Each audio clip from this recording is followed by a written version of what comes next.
I'm Derek Harris. I'm president of Temple Ami Shalom, and love to see all your faces. And if anybody wants to join us for a Friday or Saturday service, we're here and available for you. So thank you. Thank you, Derek. Thank you, everyone, for coming. Good afternoon, and welcome to the 24th Annual Jewish Book Festival, sponsored by the Jewish Federation of the San Gabriel and Pomona Valleys. I'm Linda Mazer, and my co-chair is Barbara Droutman, and welcome. Before we get started, I want to show you where the exits are for any emergency. One over to my right, one over to my left. Hopefully we won't need it. Okay. Oh, one over here too. Okay. Great. Thank you. Okay. It takes a tremendous amount of effort and commitment to create this book festival. So before we start, I want to thank a few people. First of all, thank you to Temple Ami Shalom for hosting this with the Jewish Federation. Thank you, what happened to President Derek, thank you.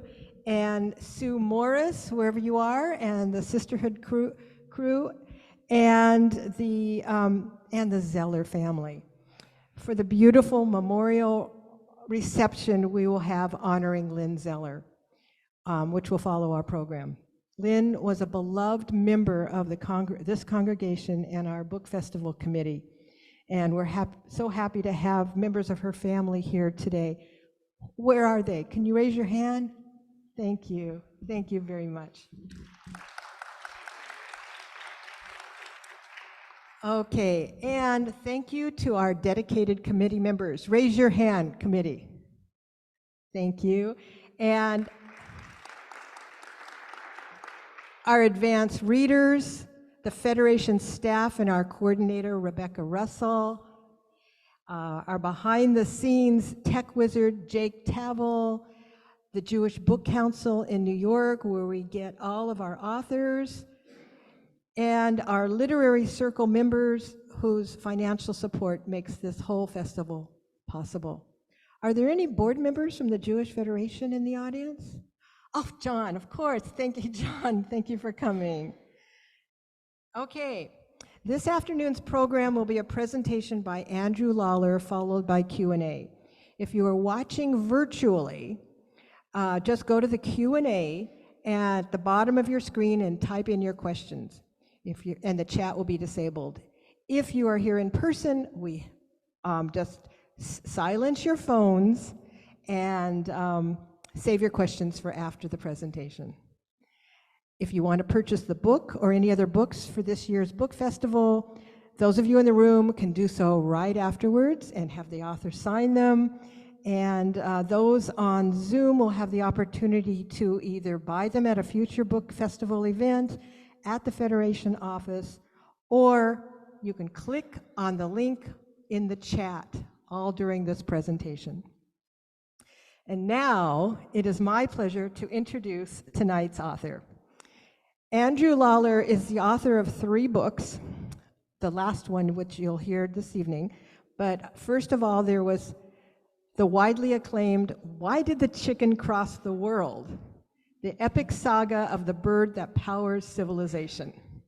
And I won't mention the second one because it's a long and I don't want to take away from his chalk-packed presentation, but the one tonight is Under Jerusalem, the buried history of the world's most contested city. The American Library Association's publication book list declared Under Jerusalem, quote, a terrific story bursting at the seams with dubious legal digs and eccentric personalities, unquote. Andrew is a longtime journalist and has covered the impact of war on the ancient heritages of Iraq and Afghanistan, the battle over Confederate statues, and archaeological discoveries on 6 continents. He is a contributing writer for Science and contributing editor for archaeology magazines, and his byline has appeared in the New York Times, the Smithsonian, the Washington Post, National Geographic, and many others, and his work has been featured several times in The Best of Science and Nature Writing. Thank you, Andrew, for joining us. We look forward to your presentation.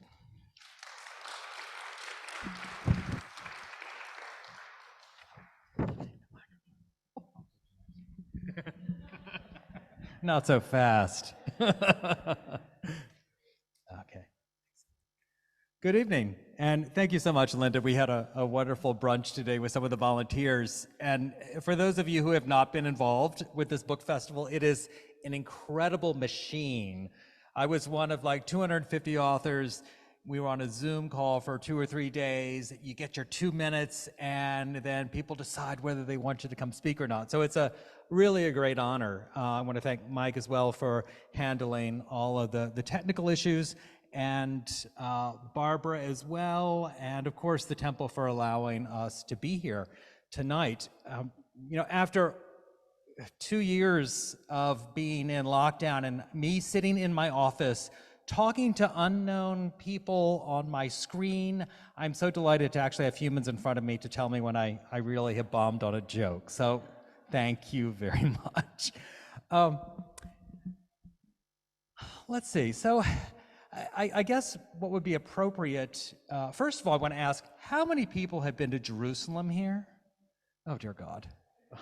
I always hope I'll have something fresh to say. So it's always a challenging audience at a synagogue to try and tell you something new, but I'm going to try, and I'll tell you how I got involved. I'm a journalist. I also write books, as Linda mentioned, and I covered mainly the Middle East and Central Asia over the past 20 years.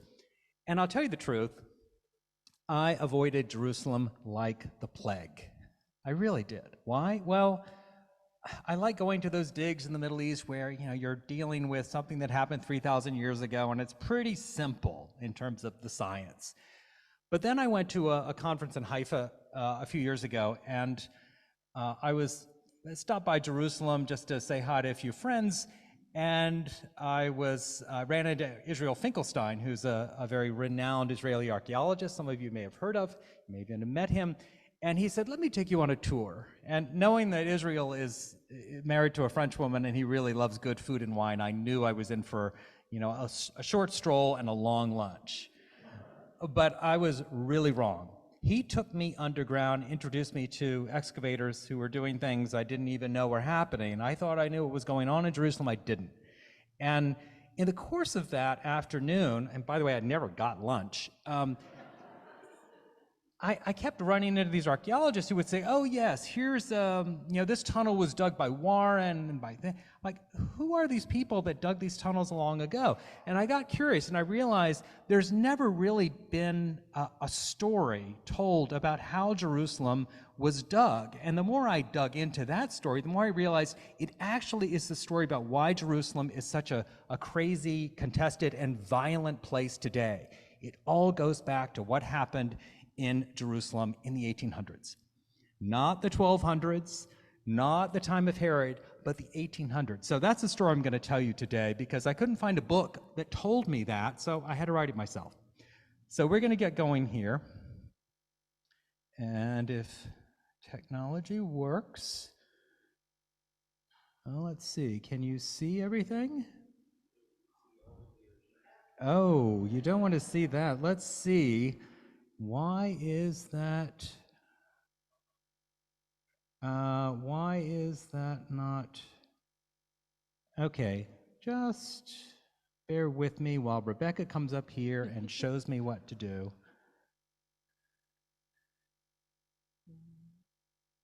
Okay. No, it's not that. Well, where is it? Oh, might be down somewhere. Hold on. Let's see. Why don't I go here and to there? There you go. Now And then you'll we be able go to like share that. it.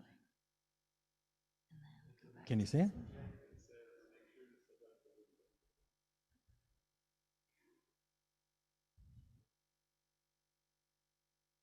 Thank you for bearing with us. There you go. And let's see if that does it. Voila. Do you see? Aye. Great, thank you for your patience.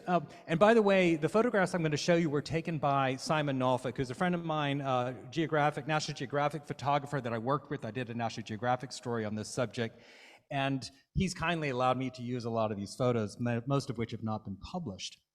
So for those of you who have not been to Jerusalem, I'm sure there's one of you here, maybe. So this will just give you a little satellite view. It really helps to orient you. We're coming down in the Middle East. Obviously, there's the Nile coming up, and then to the right, you have Mesopotamia, and then we're going to zoom right in on those rugged Judean highlands. There's the Dead Sea coming, and now as we plunge down into that rough landscape, boom, right on top of the Temple Mount.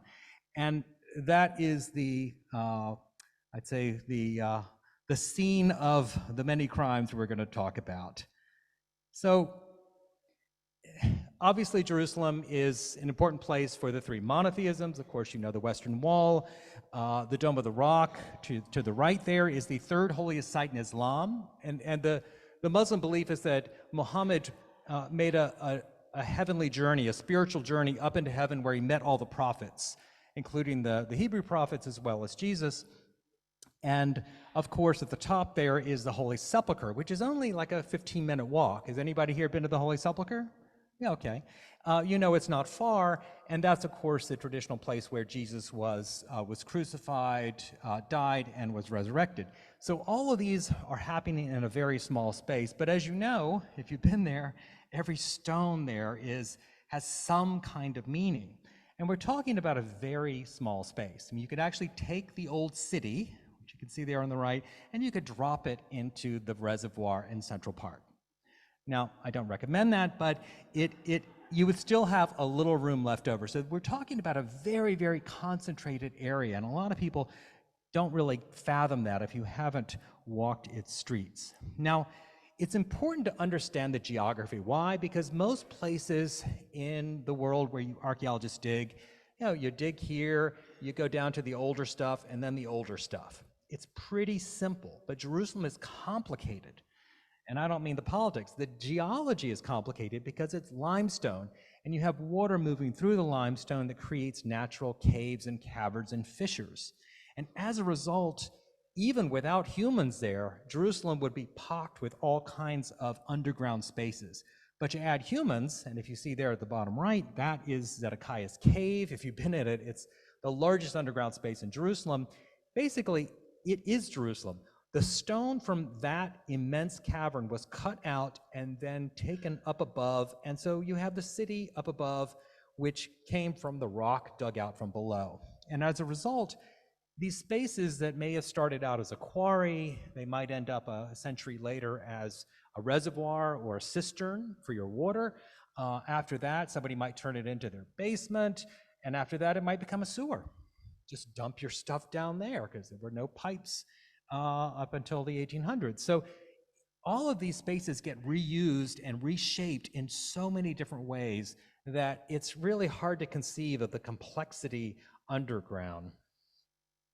And of course, because there's few trees, how do you build? You build with stone, you build arches. Arches last a long, long time. So the city is really arches built on arches built on arches, all being reused, all these spaces being used, reused, and then forgotten, filled up with sewage or junk. So as a result, you have this incredible honeycombed world beneath that is both natural and human-made.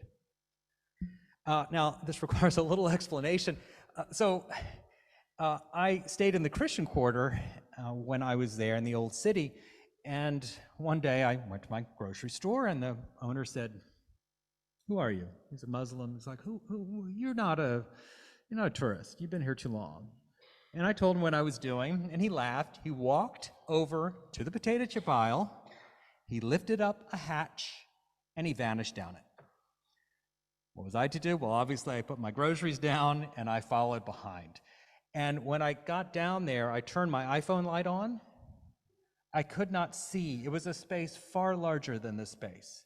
If you open those doors up, and maybe 2-3 times, it was an enormous, huge space of vaulted arches. And there's a whole story, I'm not going to give it all away, but there's a whole chapter I wrote about this because it was the first political crisis, because when this space was uncovered, there was an argument over who owned it. And this in Jerusalem is not just a matter of neighborhood politics. Pretty quickly, the new prime minister of Israel at that time, named Benjamin Netanyahu, found himself in the midst of a really, really complicated political crisis, all caused by Copts, Christians from Egypt, fighting with Muslims, and all over, all kind of adjudicated by Jewish lawyers and judges, and it was a mess. And this was just my local grocery store, right? So that gives you an idea of the kind of stories that exist below Jerusalem that are outside of the mainstream, which you normally wouldn't encounter as a tourist. Okay, very quickly, I know a lot of this is very old territory for you, but I'm going to run through this so you have some context. Now, Jerusalem's history is immensely complex. There are dozens of books about it. I did not write a book about the history of Jerusalem. There are plenty of those. But it's important to understand that the history of Jerusalem can be divided into 3 long periods. First 2,000 years, Jerusalem begins about the time that the first cities were built in Egypt and Mesopotamia. It's a relatively small town, but it's got water and clearly draws people. So for the next 2,000 years, you have a host of Bronze Age peoples. We don't really even have their names. The Egyptians were there for a while. They're Canaanites toward the end of that period. And then, of course, everything changes around 1000 BC, when you have these people called the Israelites, about whom we know surprisingly little. There's very little archaeological evidence for who these people were, where they came from. It's a very controversial topic I won't get into today, but that inaugurated the biblical millennium, the millennium that most of us are familiar with, right? That's when you have not just Judeans, but Assyrians, Babylonians, Greeks, Romans, everybody's moving through this area.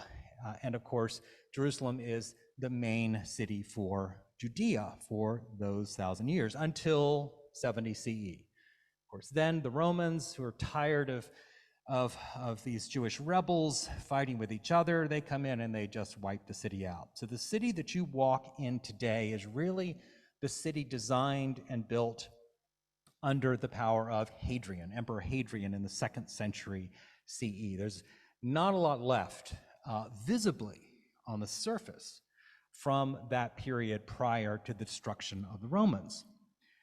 Now, what often gets lost is the fact that Jerusalem had 2,000 more years of history. People tend to think, oh, well, it was destroyed. Well, yes, and then it was rebuilt.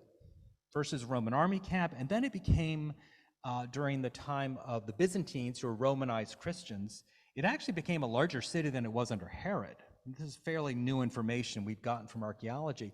It was a very, very large, important city in the Middle East during the time of the Byzantines, who, of course, were ruling from Constantinople.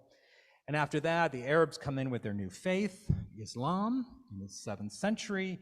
Everything changes then, but slowly, really, Jerusalem remains a Christian city almost until the time of the Crusaders. We have these European Christians, they come in, kill anybody who doesn't look like them, doesn't matter what their religion is, and they stay for a century. Arabs reclaim Jerusalem, right? And then, around 1500, about the time that Columbus is coming back from his 2nd or 3rd voyage, the Ottomans arrive. Now, who are they? These are Muslims, but they're Turkic-speaking people from Central Asia who sweep across Asia, conquer Istanbul, conquer Constantinople, destroy the Byzantine Empire, and in the process, they scoop up Jerusalem. So for the next 500 years, there's only one ruler in Jerusalem, and that is the Ottoman Sultan, based in Istanbul. So there you go, Jerusalem's history, one slide, less than 5 minutes. Everybody, any questions on that? Okay. We're going to move on to the main event. So, as I mentioned, what I'm interested in is how Jerusalem got to be the kind of place it is today. And I started with archaeology because that's what I know, that's what I was interested in. And it took me on this kind of serpentine, strange journey that I would like you to come along with me this evening. So, Jerusalem in the 1860s, small town. pretty diverse in terms of population. You got Muslims, you got Christians, you got Jews. It's not a very wealthy place, but it is a place that, of course, is famous. And a gentleman named Félicien de Zozy, who was a French explorer, he decided that he wanted to go dig there. Now, because he was French and a friend of the Emperor Napoleon III, who was the nephew of Napoleon, he managed to get a dig permit from the Sultan in Istanbul. Why? Well, the Ottomans wanted to be friendly with the French because the French had technology and money and capital that the Ottomans wanted, right? So as a result, the Ottomans said, yeah, sure, we'll give you a dig permit. And this was the first legal permit to dig in Jerusalem. So it's very important for that reason, but for another reason too. When he arrived, he began to dig at the Tomb of the Kings. Has anybody visited the Tomb of the Kings? You see, not many of you, because it's French-owned. It's a little French-owned territory, and it was closed off for about 10 years because of a variety of reasons that I go into in my book. But when de Zozy came, he began to dig in what is the largest, most magnificent tomb in all of Jerusalem, about which many people don't know. He found a sarcophagus. It had in it the bones of a woman who was clearly buried in gold thread, a gold-threaded gown. So he declared that this was Hezekiah's queen, an ancient Judean queen, hauled it off to the Louvre, as one was wont to do in the 19th century, right? And it became a sensation. People lined up, kind of like King Tut back in the 1960s, except more so. For the first time, Christians and Jews in Europe could go see the remains of something from biblical times. And this was a sensation because there was a lot of talk, is the Bible true, is it not? Well, here's the evidence. But in doing so, he really upset the Jewish community in Jerusalem. They said, look, these are our ancestors.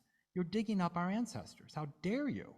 But the geopolitics was such that their voices were not heard. And this gives you a sense of how, from the very beginning, politics and religion and science were all mixed in together from the very first dig in Jerusalem. Now, the British, of course, were not about to allow the French to haul off all this good biblical stuff to the Louvre, right? They've got a British museum that has lots of empty shelves. So they put together the Palestine Exploration Fund. Queen Victoria, Charles Darwin, everybody contributed to this fund in Britain, all these wealthy Victorians, because they really wanted to get the good stuff before the French. And this gentleman here, the one sitting on the little camp stool to the left, Charles Warren, he was the first real, true, hardcore explorer of Jerusalem. He's kind of an extreme sports guy. He was the first person to climb the Rock of Gibraltar without a rope. He was really kind of nuts. So he was just the right person to send to Jerusalem, where it requires a lot of guts. And I'll give you a little, and I'm sure a lot of you have been in this, in the Western Wall tunnels. This is one part of the Western Wall tunnels, and this is the part that Warren explored, first person in probably 1,500 years, except at the time it was filled up to about here with nasty sewage. And so he had to make a boat made out of doors and to push his way down. And all the while he's mapping, he's using really advanced techniques for the time to understand what's underground.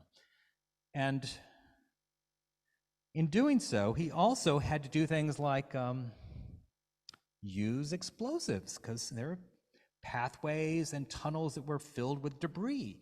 So he used gunpowder to blow his way through. Now, that might be fine out in the desert, but he was right next to, as close as that wall is, he was that close to the Temple Mount, which was the third and is the third holiest site for Islam. So the Muslims are saying, what are you doing? You can't do this. It would be like,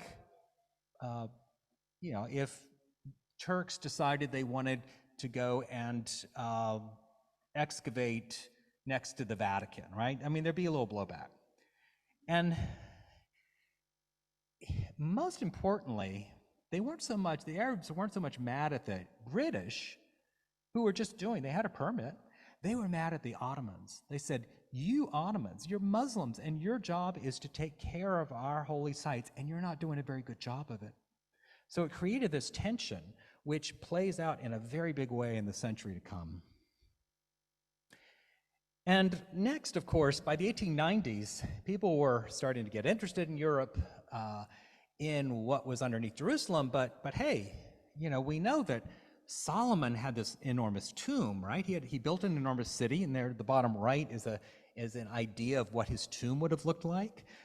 There's the Ark of the Covenant there in the center. I mean, Jerusalem was, in the Bible it says, it's a big city with, Queen of Sheba comes to take in the sights like we might go to New York or LA today.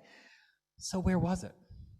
Nobody really knew, because the old city, shown in pink there to the left, didn't show any signs of it being much older than, say, Greek times. Where was the really old stuff? And these guys at the top left there, Bliss and Dickey, or it's Dickey and Bliss, I always get them mixed up because their mustaches are all so Victorian and similar. They were British. Well, one was American, one was British. They were working for the British. They began to dig, and they found south of the Temple Mount, you see that little tongue of land that comes south of the Temple Mount? You see the Temple Mount there? It's a little hard to see, but this little tongue of land, that's where the spring is. And there they found bits of pottery which they could date to, before the Greeks. So in other words, older, Babylonian destruction, maybe earlier. They knew that this was where the original, the old city of Jerusalem was located. But they didn't find much else. No buildings, certainly no giant tombs. It was a little disappointing, but at least they had set the groundwork. We knew now where the original Jerusalem was. Now, in doing this, these guys stirred up a hornet's nest, because in searching for the city of David, people in Europe started to say, well, wait a second, what about all those temple treasures that you read about in the Bible, right? I mean, not just the ark, but there's a lot of gold and silver involved, right? And so there was a push by this crazy British aristocrat who had way too much money and way too much time on his hands. He put together what is, without question, the most bizarre excavation team in history. I dare you to find an example that's weirder.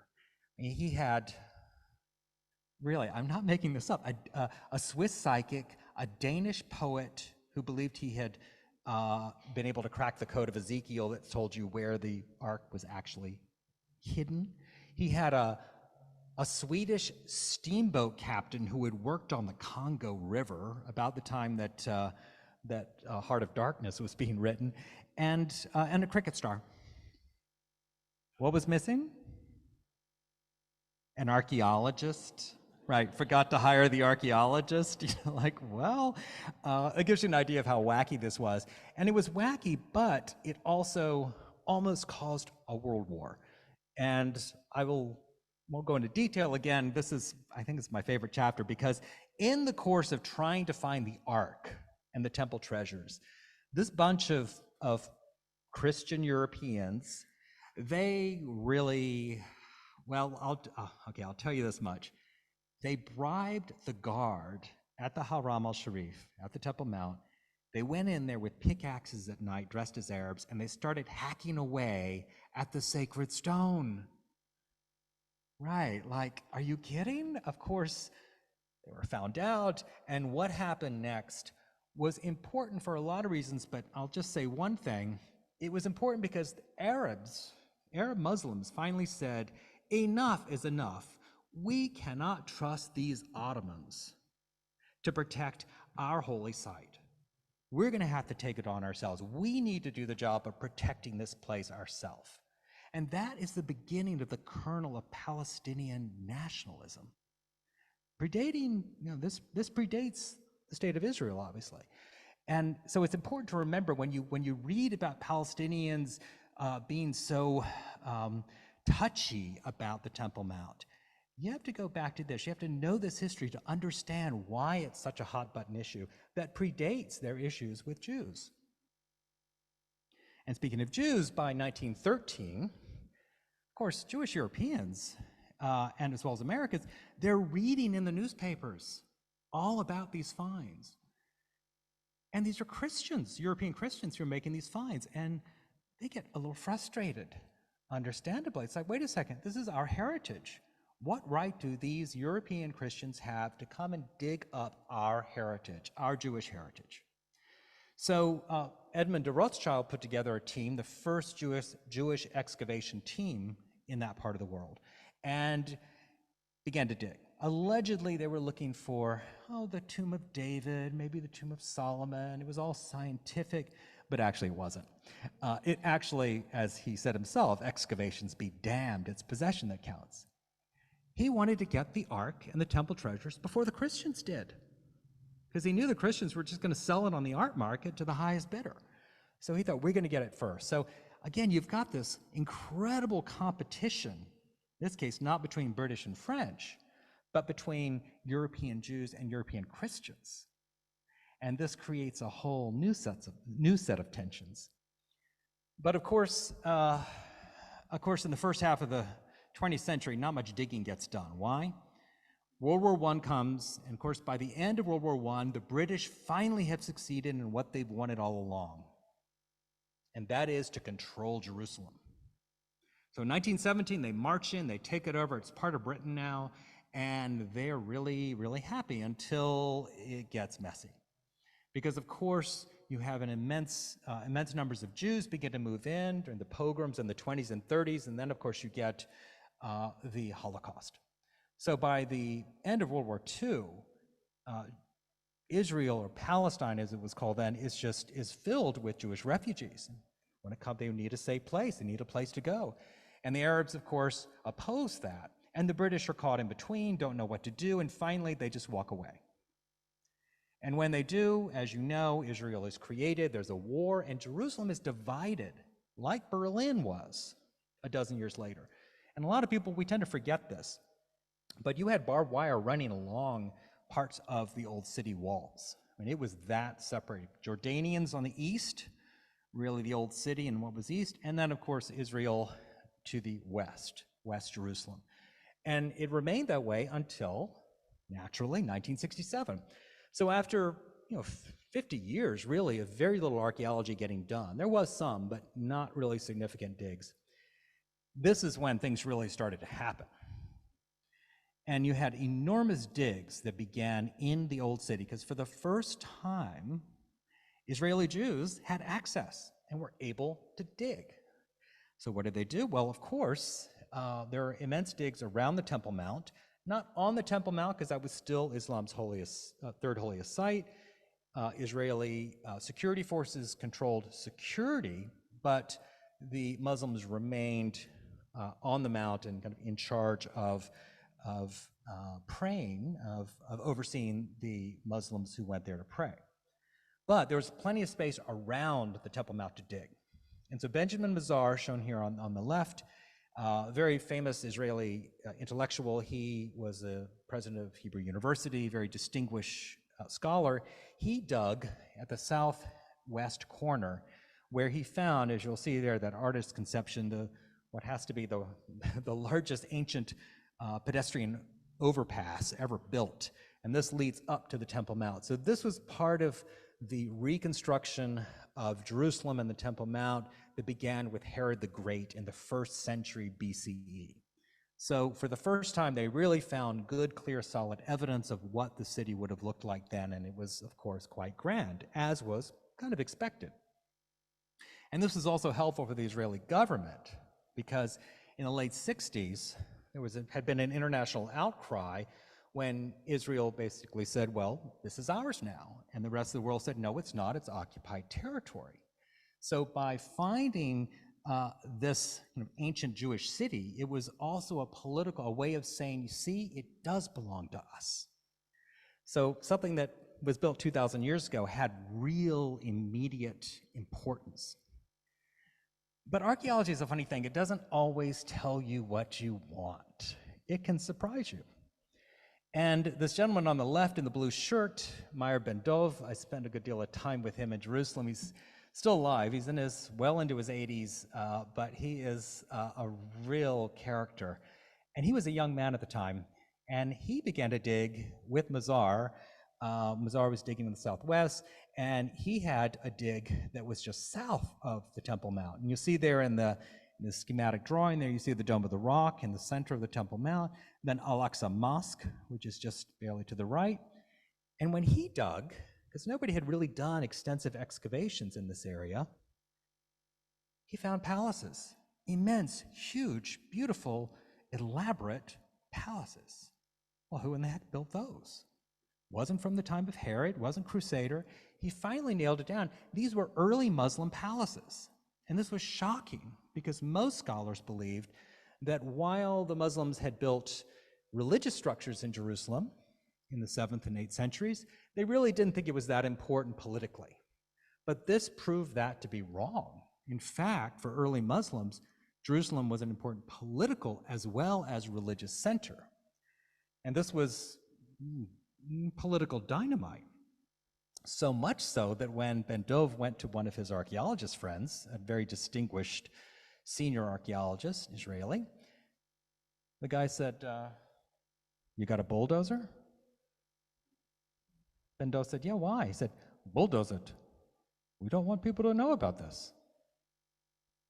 Now, Ben Dov did not. He went to the radio station right away, broadcast the find, so it got out there in the world. And in the end, it actually proved to be a good thing for Israeli public relations because it showed that the Israelis were willing to dig up other people's heritage and publish it. But the point is that where else, what other city would you find something that's 1,200 years old and anybody but a few scholars or, a few armchair explorers would care about? But in Jerusalem, this was really important. So when, about the same time, some rabbis got together, senior Israeli rabbis, they decided they wanted to dig. They didn't want to dig to find things. They wanted to dig to create basically an enormous prayer space along the base of the Temple Mount. Have people been in the Western Wall Tunnel? Raise your hand. Yeah. And if you have to think about it, you probably have been there. If you've been to Jerusalem. And the idea, though, actually began as a secret project. Nothing to do with archaeology. It had everything to do with creating a prayer space so that Jews wouldn't be tempted to go on the Temple Mount and thereby possibly cause World War III. So this tunnel was built over the course of 20 years, but unfortunately, it was also directly beneath the Muslim quarter.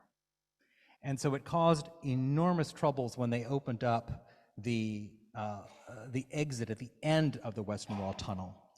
And as a result, in 1996, when this exit was opened, with the approval of Benjamin Netanyahu, who was back in power at that point, who had just gotten into power, actually, that was his first time as prime minister, there was an enormous outcry, and more than 100 people died, thousands were injured, and most importantly, it basically created such bad blood between both sides that the Oslo peace process never quite recovered. So again, archaeology or digging beneath Jerusalem is more than just a more than just a scientific act. And I'm going to move along quick because we're running out of time, but I want to mention temple denial because this is really important. Because in around 2000, Arafat said, hey, well, there's no evidence for the temples. And everybody said, oh, what a ridiculous thing. Well, guess what? Arafat was correct. He was right. There is absolutely no archaeological, no physical evidence for existence of Solomon's temple or the Herodian temple on the Temple Mount. Now, I will say there is plenty of evidence for the complex, right? Like the Dome of the Rock is one building, but there was plenty of evidence for other parts of the Jewish temple complex. So while he was technically correct, again, we see archaeology being twisted to fit a particular definition. And this is something that both Palestinians and Israelis do, Israeli Jews and Palestinian Arabs. This is something both sides are doing, but the difference is that the Palestinians don't have any ability to dig because they can't get dig permits. So nevertheless, they will try to use whatever they can get from the Israeli side to prove their point of view. My point is not who's right or wrong, but that both sides are using the science to get across their point of view. I'm going to skip over King David, and I'm going to skip over this tunnel beneath the City of David National Park. It's the largest, most complex, most expensive project ever undertaken that's archaeological. And again, very controversial because it's a tunnel, and there are people above who are Muslims saying that it's destroying their homes, and it is it's also revealing another aspect of Jerusalem's history we didn't know. People thought Herod built this ancient street that went up to the Temple Mount. Well, it turns out it was built by Pontius Pilate, under Pontius Pilate, a person who's hated by Jews and Christians alike. But it's clear now that Pontius Pilate was actually putting a lot of political capital into doing something that would glorify Judaism, the most important site in Judaism. So again, archaeology kind of gives us these answers that sometimes will shake up our well-founded beliefs. So finally, at the end of my journey, I was really astounded because the more I looked at this century, the more it looked like the 1800s. I mean, what city has changed more than Jerusalem? Really, in terms of who lives there, who controls it. I mean, everything has changed. And yet, you still have the authorities who have the control over excavating. You still have people outraged at tomb desecration.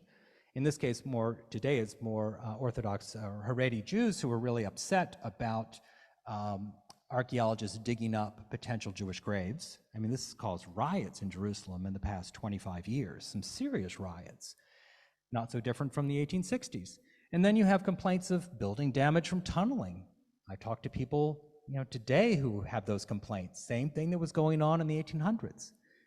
And then you still have these patrons who have, clear religious and political agendas. And again, I'm not saying what's right or wrong, but I'm saying we need to recognize that those agendas are there and that the archaeology is used often to push those agendas on both sides. And then finally, the question is who gets to tell the story?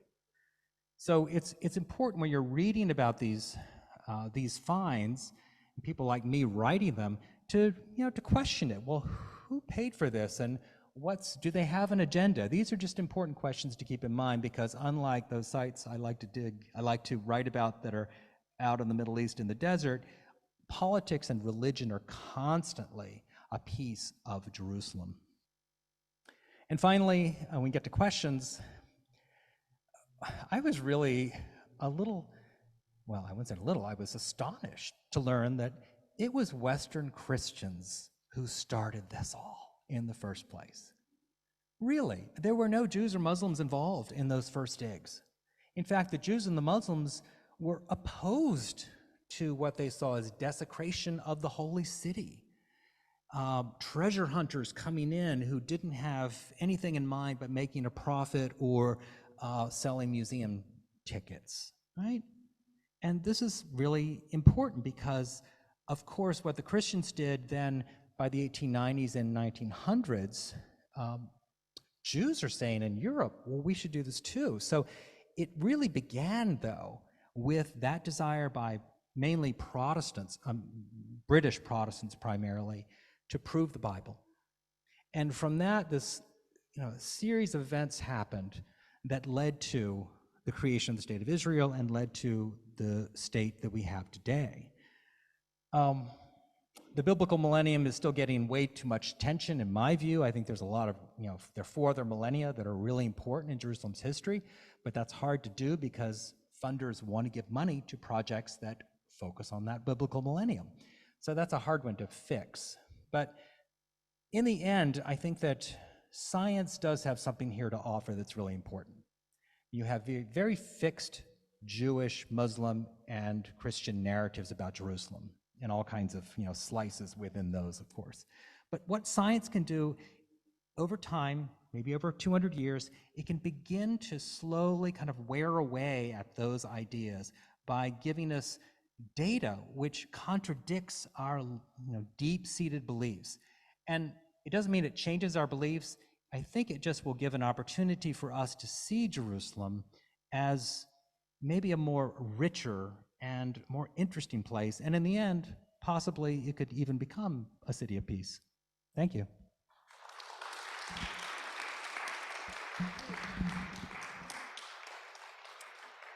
Thank you, Andrew, for that eye-opening and fascinating presentation. Okay, now we are looking forward to answering your questions from our audience. I'm going to go around and raise your hand and talk into the microphone, and we'll also get some questions from the Zoom audience. So let's start with the in-person audience. Does anyone have any questions? Yes, hold on. Hold on a sec, let her get to the mic. Oh, I'm sorry. Because we have a Zoom audience, so we want them to be able to participate. Thank you. So Andrew, I was is that, okay, there it is, okay. If you could comment on Ariel Sharon's little Sanger underneath the Temple Mount from a scientific point of view, was there something he was looking at architecturally that might have been relevant? Well, he never actually went under the Temple Mount. I know he attempted to go into what's called Solomon's Stables, which is now a Muslim prayer space, but his arrival on the Temple Mount in, was it 2000 or 2001, obviously caused, the Second Intifada kind of was set off as a result of him going up there. More interesting was the dig that happened about 15 years previously when Rabbi Getz, who I showed his picture, he actually did try to bore a hole into the Temple Mount to go underneath. And what was he looking for? He was looking for the Ark. Looking for the Ark. And he almost set off a war. It was very, very close. And the Israeli government knew that he was doing it and covered up this fact. So there's this obsession, fixation on finding the Ark and the temple treasures, which has caused a lot of trouble.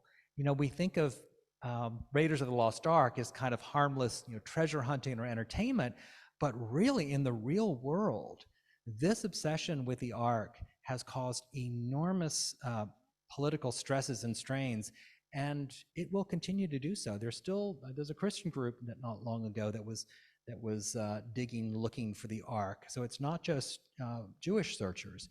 So I think we ought to be really aware of the implications of this kind of treasure hunting mixed with religious nationalism. It's a very volatile situation. Okay, we have another one right here. Yeah, hi. About your point about there's no evidence of the temples that is. So my question, and the reason I asked this is we were there 12, 13 years ago, and our guide said, well, here's some rocks, not a rock, but a shaped rock that could have been from the temple. So the question is, well, how would you know? I mean, there's a whole bunch of rock, it's not rock, but, carved rocks or rock building parts that, how would you know where it came from? And then related to that is that there was this incident where the Waqf took a whole bunch of stuff and kind of dumped it. They were rebuilding part of the temple, the Haram al-Sharif, and they just sort of dumped the stuff. And then there was an Israeli group that came and they were looking for things that were interesting. But of course, any evidence would have been kind of erased in that way. Yeah, it's a great question.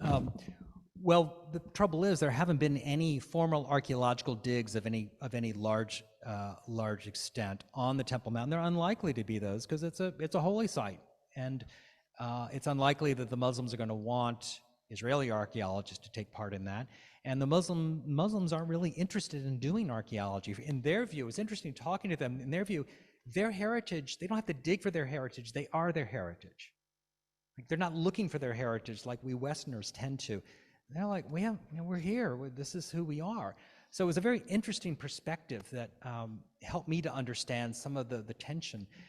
Now, as for the Waqf, yeah, as you mentioned, the Waqf is the Muslim organization that runs the religious affairs on the Temple Mount, on the Haram al-Sharif, right? And in 2000, or actually it was 1999, and before the year 2000 happened, they were expecting a lot of visitors. They had a prayer space called a Marwani prayer space. It's enormous, it's underground. There's only one tiny exit, so they wanted to create more exits. So where there's massive crowds, there wouldn't be a possibility of danger, like there's only one little door and you got 8,000 people. And so with the approval of the Israeli authorities, they brought in bulldozers and opened up that area. And the Israeli government, nothing gets on the Temple Mount. My photographer had his tripod taken by Israeli police who didn't want it to go into the Temple Mount. Nothing gets in there without the Israelis approving it. And so the Israeli government said, yeah, go ahead, make those openings. And they didn't tell the Israeli Antiquities Authority. It was a case of bureaucrats not talking to each other. And both Muslim and Israeli archaeologists worked as hard as they could to try and stop it when it was clear what was happening and it got out of control. So, and then Muslims got blamed for it. But when I dug into the story, I realized, oh, this is a much more interesting story about archaeologists basically not being given the time of day. Politicians make their deals and they didn't ask. Now, that material was taken to dumps, and it now is being sorted by the Temple Mount Sifting Project. It's a very controversial project because most archaeologists will say it's not worth it. We don't know if they got the stuff that came from the Temple Mount. We don't know if that stuff that was dug out, which is mostly medieval material, was brought in from somewhere else in, 1500 and dumped there. And not having the context, it's just taken off in a dump truck. It's just objects, which are pretty, but they don't really tell you anything. So I think, there's a little bit of politics there too, thinking that, well, we're rescuing Jewish heritage. And in fact, most of it is not. Most of it is medieval trash.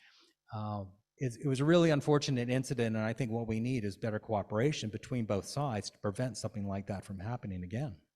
Okay, let's take a question from the Zoom audience. From the Zoom audience, actually, we have two questions. They're kind of related. So Yvonne says, thank you to President Derek Harris for this presentation. Thank you to Andrew Lawler for a fascinating and exploratory discussion. A lady in gold was mentioned early on this evening at the British Museum. What happened to her? The second question is somewhat related. Debbie says, is there any account of how much the English and French looted for the Louvre and the British Museum? How much is still there? Great questions and related questions. I would refer you to my final chapter because I began my book with the story of the Tomb of the Kings in the first dig by Félicien de Sauzy, who hauled the sarcophagus off to the Louvre with the remains. Well, a few years ago, a group of rabbis got together in Jerusalem and they sued the French government and the Louvre, saying we want it back. But the Louvre says, we can't find the bones. So it's become actually a major irritant in Israeli-French relations, which have already been a little tense. And so there's really, there are court cases that are underway, so it's a very, very controversial question. Okay, we have time for one more. Was there one more in the audience? A question, if there's no evidence of Jewish temples underneath Jerusalem, what's the Western Wall? What's that? Great question. What is the Western Wall? So the Western Wall, so in ancient times, you would build what was called often in Greek a temenos. So it's basically a sacred wall structure to separate the sacred area from the profane area, right? And often it's on a hill, like the Acropolis in Athens, for example, right? So there are walls around, and then within the compound, you build your sacred temples, or structures. So that's the situation in Jerusalem. Clearly there were temples on top of this structure. But the structure itself, the Western Wall, is just a retaining wall. And I should mention that based on my research, it was not considered sacred until about 16th century. It's really relatively recent. Jews would go back to Jerusalem, and apparently over the centuries, the place they focused on changed based on the politics and where they could get access to, right? They didn't have easy access during many of those centuries. So it altered. So it was really when an Ottoman Sultan built that little courtyard, possibly for both Muslims and Jews to use at the same time, because it was a dramatic spot that just exposed more of that retaining wall. Then it began to be sacred, but it really was not prior. Okay, we've run darn. out of time. I want to thank you, Andrew, not only for the excellent presentation, but for being here in person. Yay. Thank you. Okay. The book, which I forgot to have here to show you, is available for purchase here. And if you're on Zoom, please feel free to click on the link in your chat, or when you come to one in person, buy it. And please join us for this coming Wednesday morning, November 9th, when B.A. Shapiro, who spoke to us almost 10 years ago about the art forger, is back to discuss her newest mystery, Metropolis. We've extended the deadline for the brunch at the Altadena Country Club till Tuesday, so it's not too late to come in person. And we look forward to seeing you again next Sunday at this same time, 4 o'clock, on the anniversary of Kristallnacht, when at University of Laverne we'll hear Stephen Wasserman discuss his book, Grasping at Straws, Letters from the Holocaust. Also a hybrid event and not too late to sign up. And also get started on our very first one book, one community selection, Jay Chakrabarty's A Play for the End of the World. So you can be prepared with your own questions, having already read it, Sunday, December 4th at Temple Sinai in Glendale.